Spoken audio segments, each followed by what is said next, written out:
Oi, pessoal. Para quem não sabe, meu nome é Cristiane Silva Chitarra, sou médica veterinária, formada pela UFMT de Cuiabá.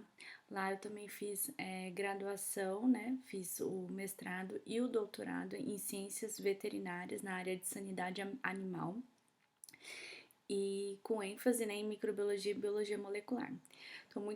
Agradeço a todo mundo, né? Tô muito feliz, né? Agradeço o pessoal do centro acadêmico que me deu essa oportunidade de estar aqui com vocês para falar um pouquinho sobre biossegurança, né? A biossegurança, ela tá a todo instante com a gente o tempo todo, a gente precisa ter isso em mente, né? E aqui para poder mostrar um pouco como que funciona, como que é a classificação, como que a gente faz para poder montar um laboratório para trabalhar com vírus. Então, o tema de hoje é biossegurança, né, normas e requisitos para funcionamento de laboratórios usados na manipulação de vírus. Para começar, vou falar um pouco sobre a definição, para vocês terem isso daí bem em mente, né? Então, são condições, né? A condição de segurança alcançada para um conjunto de ações destinada a prevenir, controlar, reduzir ou eliminar riscos inerentes às atividades que possam comprometer a saúde humana, animal e o meio ambiente. Então, a meio disso tudo, a gente pode simplesmente reduzir em, né? São conjuntos de normas para prevenir, reduzir e eliminar qualquer tipo de risco. Então, isso daí é o que a biossegurança é, ela tem como norma, né? Então, realmente prevenir, reduzir e eliminar. Então, esse conjunto de normas para a gente conseguir fazer isso daí. Então, para a gente começar a falar sobre essa parte de biossegurança, a gente tem que entender um pouco sobre a classificação de agentes biológicos, né? Essa classificação a gente tem nesse livro aqui, que é Classificação de Risco dos Agentes Biológicos, tá? Esse livro é do Ministério da Saúde, foi publicado em 2017. Então lá fala que a classificação a gente faz de acordo com, né, a infectividade, que seria a capacidade do agente de se alojar e multiplicar no organismo hospedeiro e transmitir esse organismo para outra pessoa. A patogenicidade, a capacidade do agente causar a doença, né? A virulência, o grau de patogenicidade e também a disponibilidade de medidas terapêuticas e profiláticas eficazes, né? O modo de transmissão, estabilidade do agente, origem do material, né? A dose infectante, manipulação e eliminação do agente patogênico. Então, todos esses são critérios para a gente poder classificar esse agente biológico e também para a gente poder ver qual o nível de biossegurança que a gente tem que ter para a manipulação dele dentro de um laboratório. Então, antes de tudo, de montar qualquer laboratório, a gente tem que saber quais são os agentes que nós vamos manipular ali dentro. Sabendo disso, a gente vai, através desses critérios, né, a gente vai elaborar, né, vai fazer o projeto para poder montar o laboratório de acordo. Então, a gente tem essas classificações, de 1 a 4, tá? Então, tem essa tabela também que ajuda a gente a fazer isso. Então, a classe 1 é a classe menor que tem. São considerados aqueles agentes que não são patogênicos, tá? Pode ser vírus, isso daí são para todos os agentes, não só para vírus, tá? Que eu coloquei exemplos de vírus, mas para todos os agentes, fungos, bactérias, prions, tudo entra ali nessa classificação de risco. Então, a gente tem primeira classe 1, que seria todos os outros que não foram citados, né, nas classes 2, 3 e 4. Então, seriam os agentes não patogênicos. Classe 2, dengue, zika, febre amarela, hepatite, herpes, influenza, tirando a influenza A. Classe 3, exemplos, tá? Depois eu vou falar para vocês como que classifica cada um deles, né? Classe 3, coronavírus, hantavírus, né? Influenza A, HIV. Classe 4, temos o ebola, varíola e o vírus Lassa. Aqui a gente tem os riscos. Nesses riscos de 1 a 4, a gente avalia se tem risco individual, se tem o risco coletivo e se tem profilaxia ou terapia eficaz, que é lá no slide anterior que eu falei que a gente tem que avaliar na hora da classificação desses micro-organismos. Então, o risco 1 quer dizer que não tem, é baixo, não existe risco quase para nada, né? E existe profilaxia e terapia eficaz. O risco 2 é o risco moderado individual, risco baixo à coletividade, né? E existe qualquer tipo de terapia e profilaxia. Quando eu falo em profilaxia, né, se existe alguma vacina, alguma coisa do tipo. Risco 3 seria o risco elevado para individual. Quer dizer que o contato já você consegue se infectar, né? Risco a coletividade é maior e terapia ou profilaxia, né, usualmente existe. E o risco 4 seria que não existe nenhum tipo de profilaxia ou terapia. E nenhum tipo de. E o risco é alto para coletividade e individual. Bom, a biossegurança, sabendo disso daí, desses tipos de risco, então foram feitos vários, aqui no Brasil, né, tem várias portarias, internacional também, para poder trabalhar com essa biossegurança. Então, a gente tem a Comissão de Biossegurança e de Saúde, essa comissão que elaborou, então, em 2010, né, ela aprova as técnicas de biossegurança para laboratórios de saúde pública. Essas biosseguranças de laboratório de saúde pública também são aplicadas à rede privada, tá? E em dezembro de 2005 foi criado então o LACEN.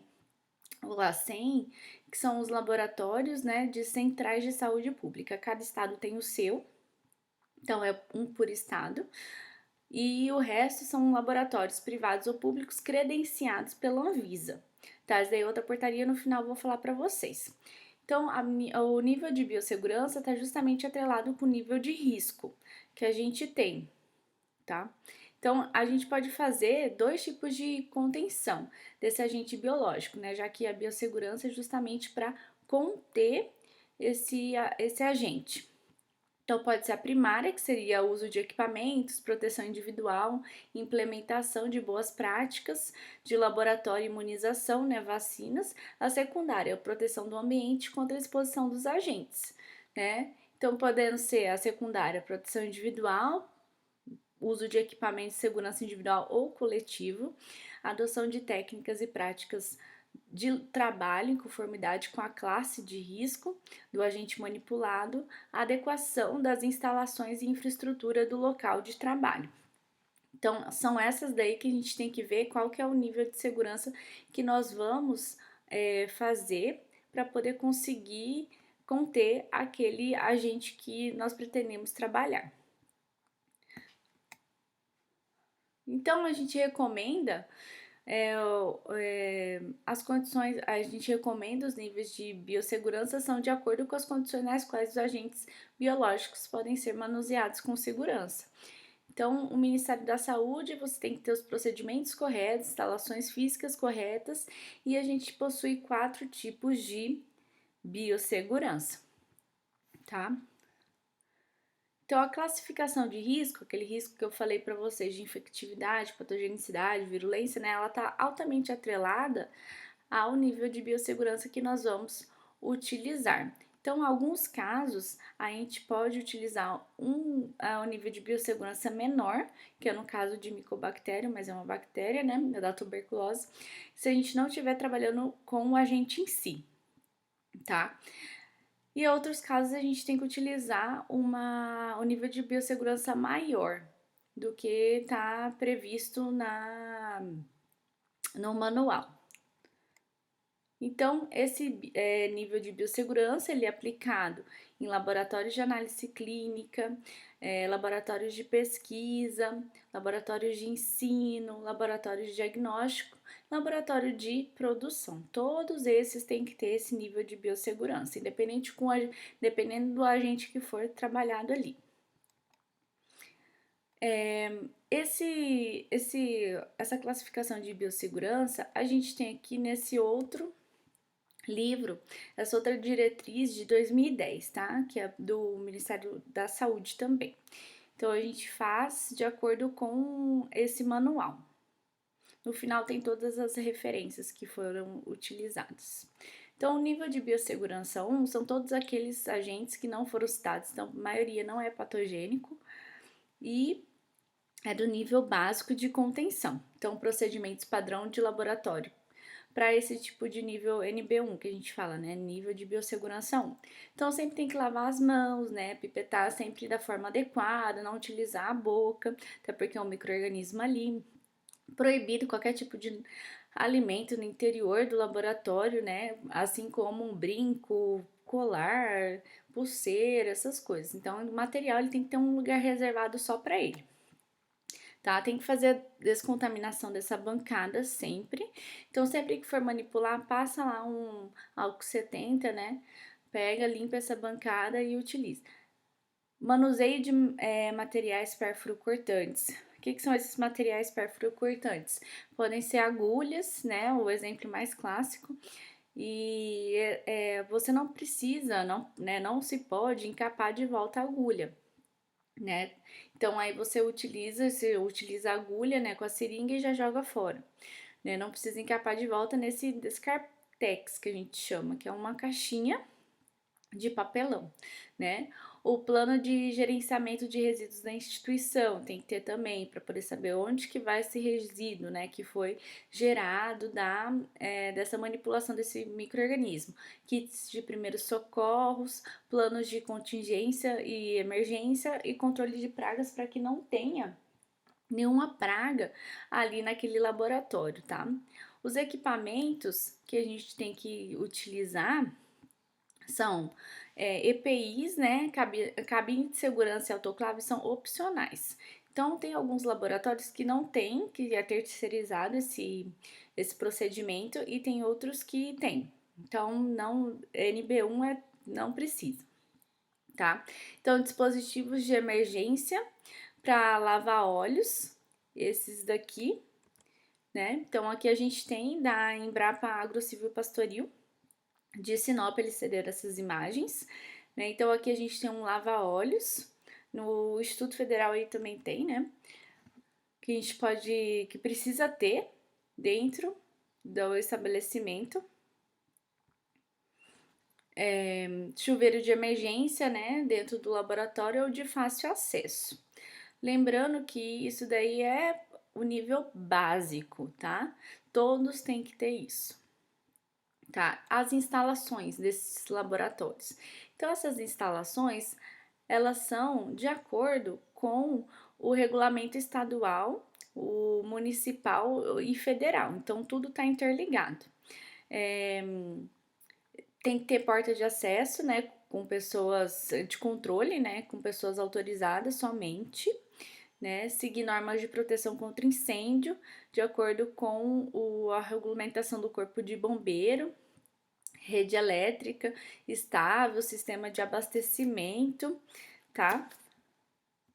Então aqui a gente tem também também cedida pela Embrapa Agrocivil Pastoril, né? Então aqui a gente tem do extintor de incêndio, de acordo com o corpo de bombeiro, né? Para poder dar o aval para o laboratório trabalhar. Rede elétrica, né? Sistema de abastecimento de água. Então tem aqui alguns regulamentos, né? Então das portas, né? Como tem que ser o tipo de material, de fácil limpeza e descontaminação. Não pode ter nenhum tipo de carpete, cortina, janela. Tem que ter tela, né? Esse carpete, cortina e tapete é justamente para que não seja mais fácil, mais inflamável. Tá, porque no laboratório acontece vários tipos de acidentes. E aí a gente tem que prestar atenção em relação a isso, né? Não pode ter produtos, materiais que sejam de fácil, que seja inflamável. Então, janela com película protetora, né, por causa dos raios solares, né, e as bancadas capazes de suportar peso, porque muitas vezes nas bancadas que a gente coloca os materiais, né, os equipamentos, pesados. Então, os móveis resistentes a calor, solvente orgânico e produtos químicos, né? Os laboratórios, eles têm que ser projetados de acordo com, sem detalhes, né, os mobiliários. Então, assim, para ter espaço suficiente entre a bancada, a cabine e o equipamento. Aqui a gente tem outra imagem também do laboratório da Embrapa Agrossilvo Pastoril. Estão vendo que aqui a gente tem um espaço adequado, né? Tem as cadeiras que são impermeáveis também. Isso daí ajuda bastante, tá? E aí tem que ter um espaço entre os equipamentos e as mesas. Então aqui a gente tem também as bancadas com os equipamentos todos, né? A cadeira, a mesa ali de trabalho, tal, tem uma estufa lá no final. Então tudo isso a gente tem que levar em consideração. Tem que ter o trânsito ali dentro.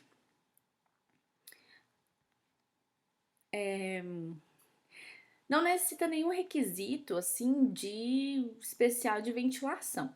Mais pra frente eu vou falar pra vocês. Então aí não precisa de um filtro de ar, nada disso, né? É só um ar-condicionado, ventilação normal, controle de temperatura, tudo tranquilo, tá?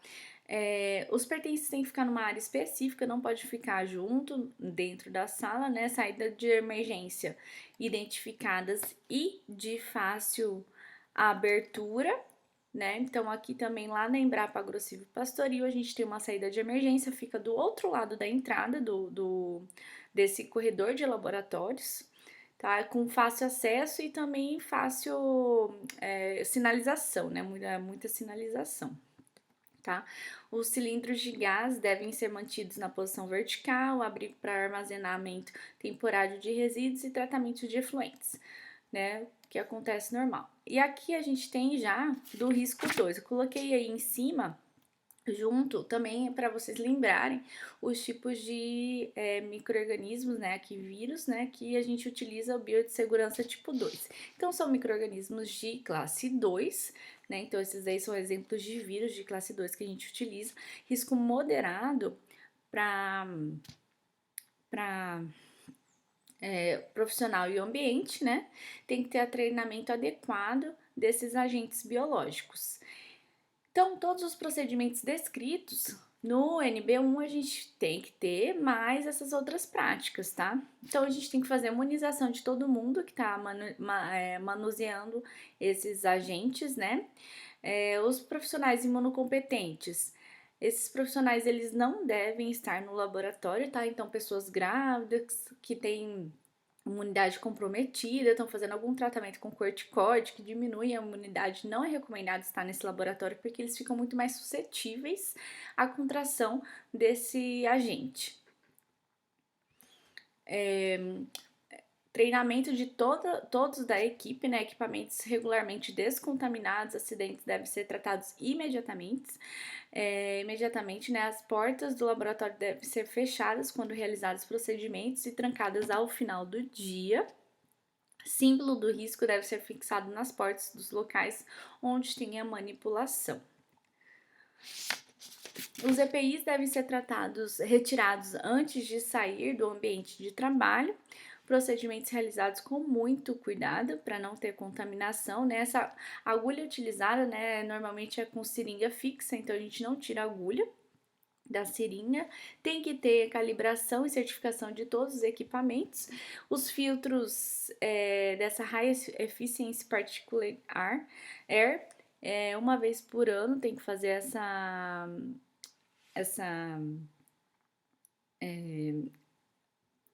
revisão, né, essa troca, né, acidentes ocorridos em todos, sempre tem que ter, de todo mundo tem que ser registrados, né, todos os materiais têm que ser descontaminados, esterilizados antes de ser descartados, né, os equipamentos que a gente pode utilizar na contenção, né, dos agentes utilizados na NB2, a gente utiliza cabine de segurança biológica de classe 1 ou classe 2. Então, aqui a gente também tem da Embrapa Agrossilvo Pastoril uma cabine de segurança, Tá vendo que ela fecha, tem uma UV também, né? Então, de classe 2 essa daí. Tem a de classe 1 que não tem nem UV, que é só ali para colocar o agente, faz só a retirada do ar, para você utilizar ali, né? Toda a reciclagem e filtragem do ar, pra gente só não expirar. Mas o resto é assim. Tá? E tem que ter uma autoclave dentro da edificação. No NB1 não precisava, aqui precisa.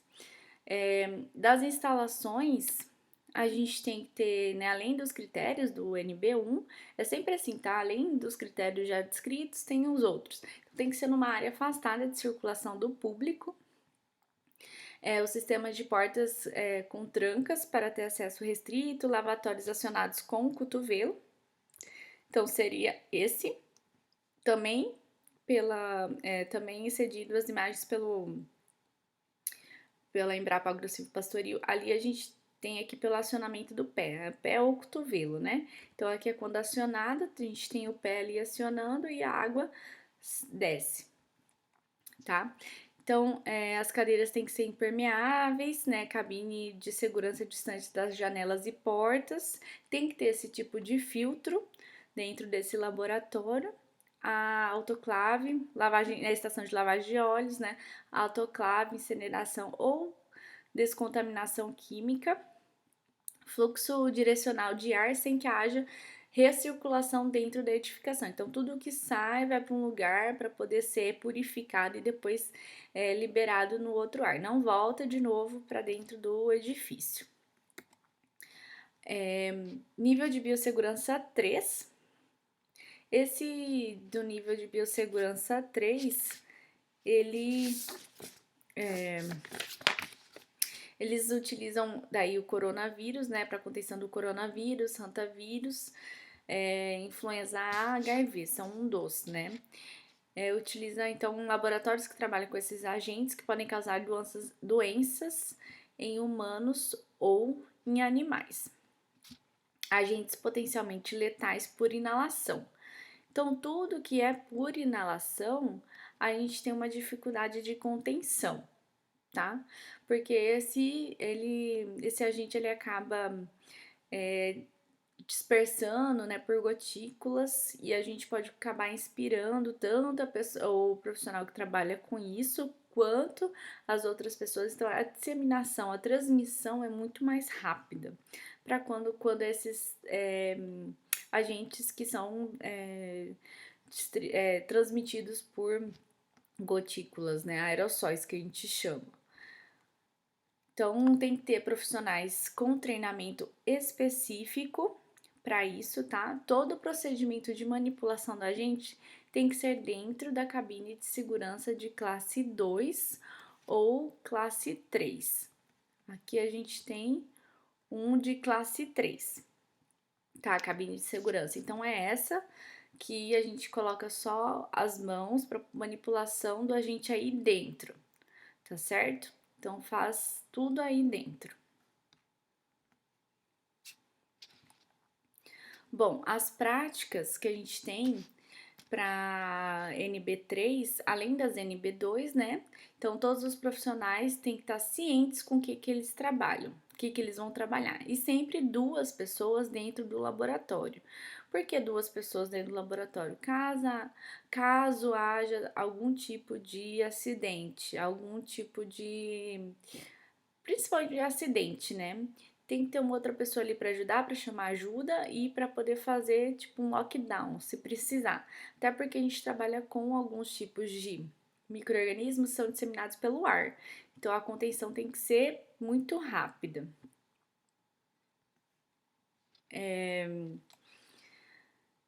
Manual de biossegurança específico para este nível de contenção, tá?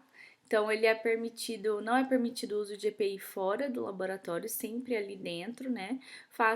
Fazer periodicamente coleta das amostras sorológicas para toda a equipe, para saber se foi infectado, se é reagente sorologicamente, se teve algum tipo de interação, né? Utilizar esses filtros e o pré-filtro na cabine de segurança biológica e todo esse material que for descartado tem que estar num plástico hermeticamente fechado, até porque pode ser micro-organismos disseminados pelo ar.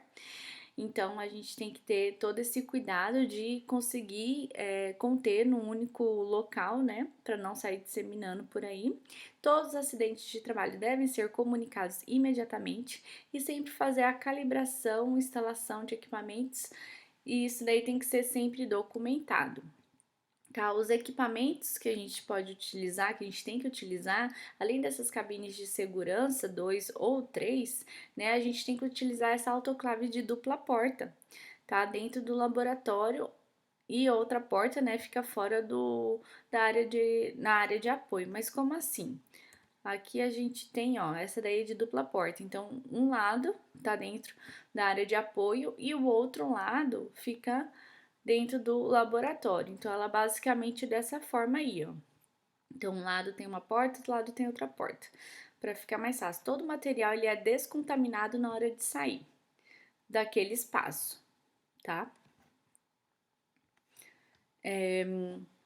O uso de roupas adequadas são obrigatórios e a gente sempre tem que lavar as mãos. Isso daí é para qualquer tipo. Bom, as instalações a gente tem que, além de atender, né, essa NB2, a gente tem que ter o acesso restrito por portas automáticas, entrada e saída por câmera pressurizada ou vestiários de barreira adjacente à área de contenção de laboratório. Essa antessala é onde você pega, entra, troca de roupa e aí depois você tem que entrar dentro do laboratório, a entrar dentro, passar por essa porta, nessas duas portas automáticas e entrar dentro do laboratório, tá bom? Aqui a gente tem então essa porta automática. Aqui é da Embrapa Agressivo Pastoril também. Ali também é uma porta automática que só as pessoas que são autorizadas conseguem passar, conseguem ter acesso, né? Conseguem abrir essa porta. As janelas e os visores devem ter vidro de segurança, né, e serem devidamente vedadas. A entrada de materiais de consumo, amostras biológicas, deve ser feita com uma câmera pressurizada ou então outro tipo de barreira, né? E ter sempre uma saída de emergência. Então, lavatório para lavagem de mãos, né, com acionamento automático, próxima porta de saída do laboratório. Então, quer dizer que a gente não tem mais aquele acionamento pelo cotovelo e nem pelo pé. Isso aí é puramente automático, tá?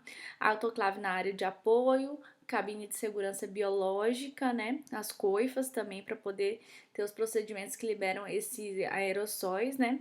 Equipamentos como chuveiros, lava-óleos, lavatórios, sistema independente com ventilação unidirecional para não ter nenhum tipo de risco de contaminação. Então, todo o ar que sai, ele não volta. Ele é descontaminado e liberado, tá ok? Então, a mobiliária tem que ser modular e flexível e piso revestido de materiais contínuos e impermeáveis. Então, aqui a gente também tem as imagens cedidas pela Embrapa Agressivo Pastoril.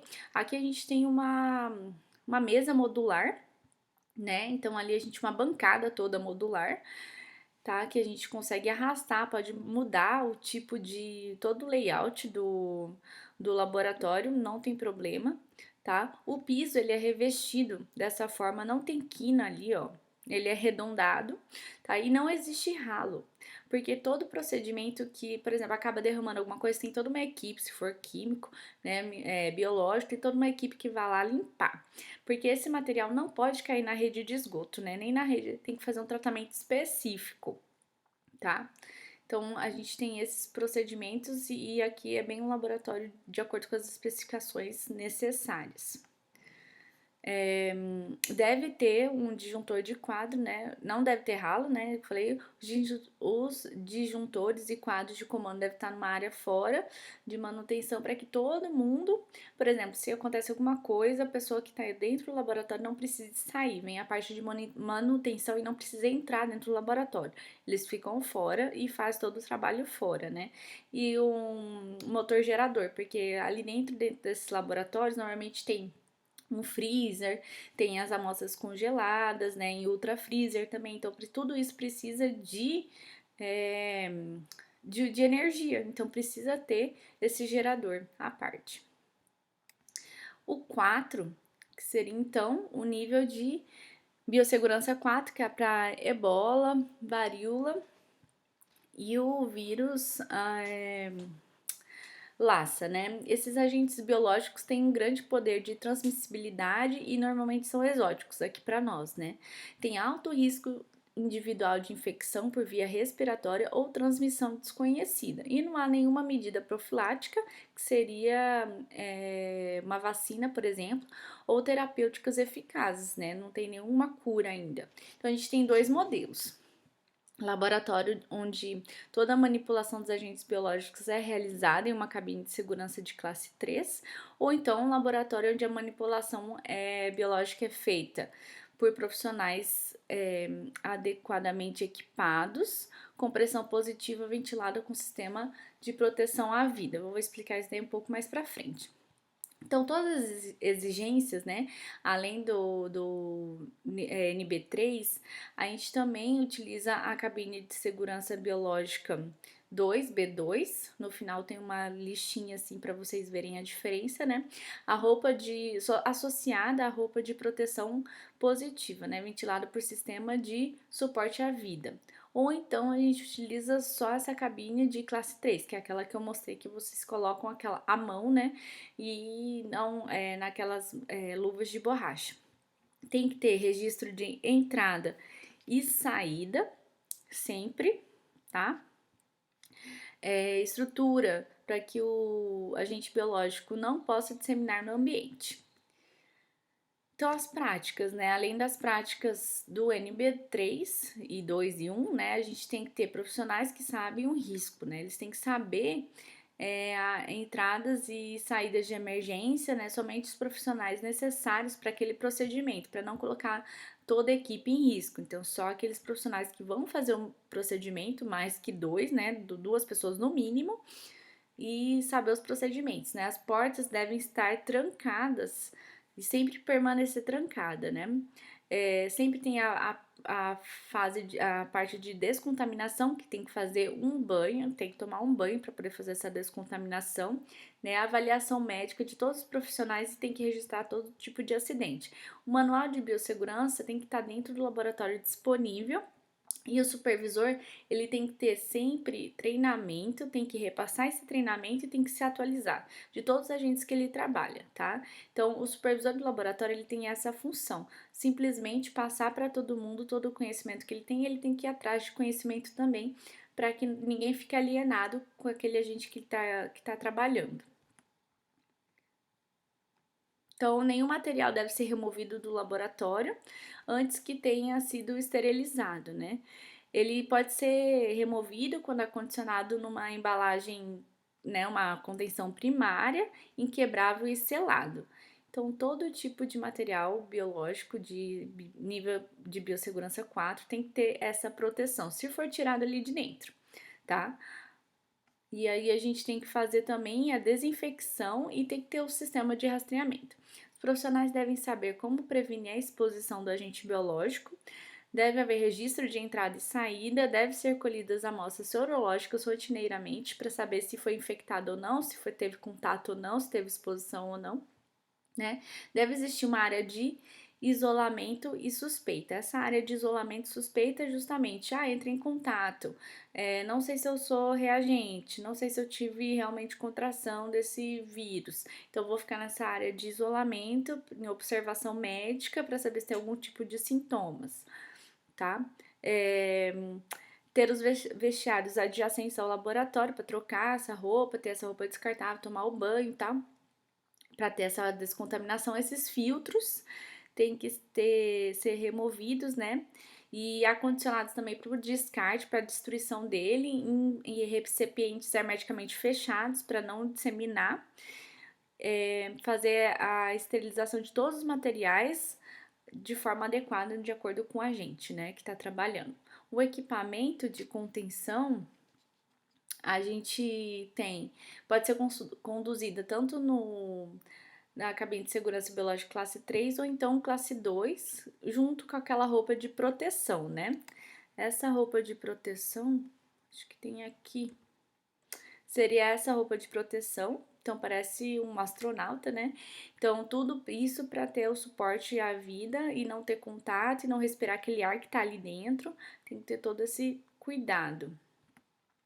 Então, aqui, ó, edificação separada das outras, né, completamente isoladas. Ter o sistema de leitor digital, íris. Então, aqui é uma... Opa, aqui. Aqui é, então, Aqui é de leitor digital também da Agrossilvopastoril de Sinop, né, que eles fazem... Aqui a porta, então ali do lado tem o leitor. Então, só digital e a porta abre automaticamente, tá? Então, aqui a gente tem o sistema de identificação, né? Entrada e saída por meio de vestuário, de barreira, né? Pressão entre ambiente, é o ar diferente, né?